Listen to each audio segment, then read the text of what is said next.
Hey, what's your name? Where are you from? What do you do? Say something about yourself. Isn't these the most common questions that are being asked in an interview? So, self introduction. Do you know how to introduce yourself? 90% people fail there, and that's why they do not get an appropriate job. So, let me just walk you through some very crucial steps which, if you follow and address the panel, I'm sure you will crack the interview. Step number one, how to say your name. Hi, I am so and so. Hi, myself is so and so. Is that the way? No, just a big cross there. You should say, my name is so and so. For example, if I say, hello, sir, my name is Nabonita Mukherjee. That's how straight and simple. Point number two, step number two, your academics. Do not start speaking about the history of your academics because that's all is presented already. It's submitted. It's there in the CV. It's there in your testimonials, your certificates, everything you've already submitted to the panel. So do not have to detail or speak elaborately and give out the history of your academics. Just speak about the last qualification. That is all. For example, I'm an MBA marketing, so you just say I'm an MBA marketing graduate. That's it. If you have scored remarkable grades in any of these subjects or any of the year in any of the exams, that is what you can additionally highlight. Okay. Apart from that, nothing more.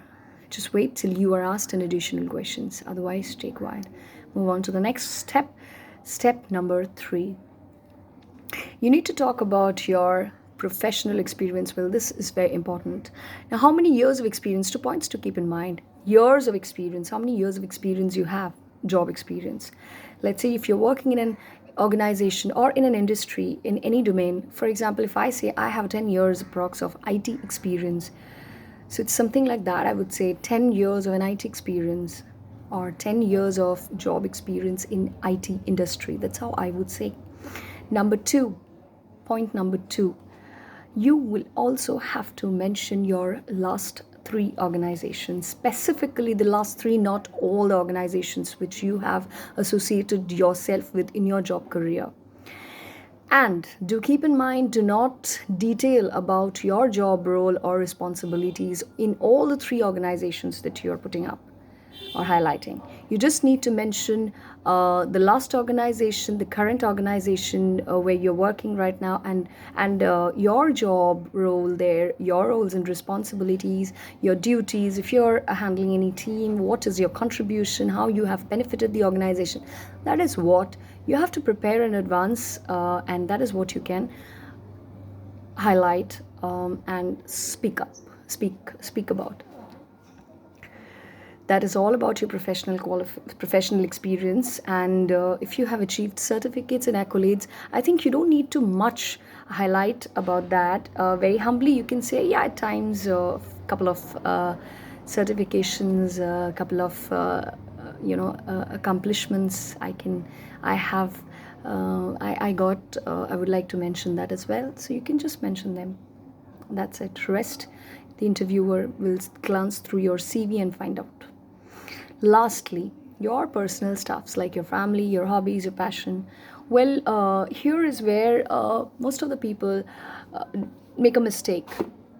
You cannot just speak about your family in detail. For example, I have addressed people in my life who have come for an interview. I have taken their interview. I remember how they have answered this question and said, my dad does this, my mom does this, my brother does this. Don't have to say about that.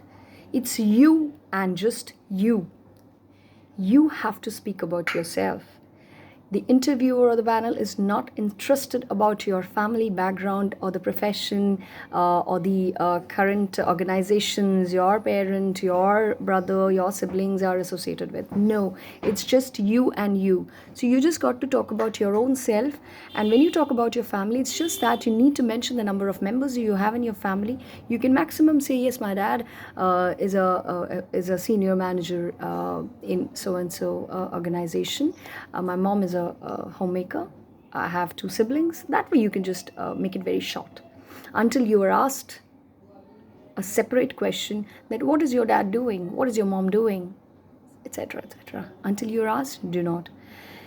So about your hobbies and passion, do pick something which is very easy to answer. For example, if you say I love listening to music, do be prepared to answer any sort of tricky questions like, really, you like music, do you listen to ghazals? Should be prepared to answer that. So this is all about your introduction. I have come across many people, and very often I am asked to guide and train people, as in how to introduce, how to self introduce. Even in my classes, as I take the communication classes, my students always appeal to me, ma'am, please teach us how to introduce ourselves, because that's the most important criteria. There's a say, the first impression is the last impression. So when you crack the first impression, that is when you address the interviewer, address the interview panel, and they ask you this question, say something about yourself. That's very common a question. It is inevitable, it has to be asked. And when you be very specific, when you smartly answer this question, that is where you get 60% score. So the checkbox gets a tick already, right? So that is all about self-introduction. I thought of making this video and share with you all. Hope this helps. Thank you. Bye.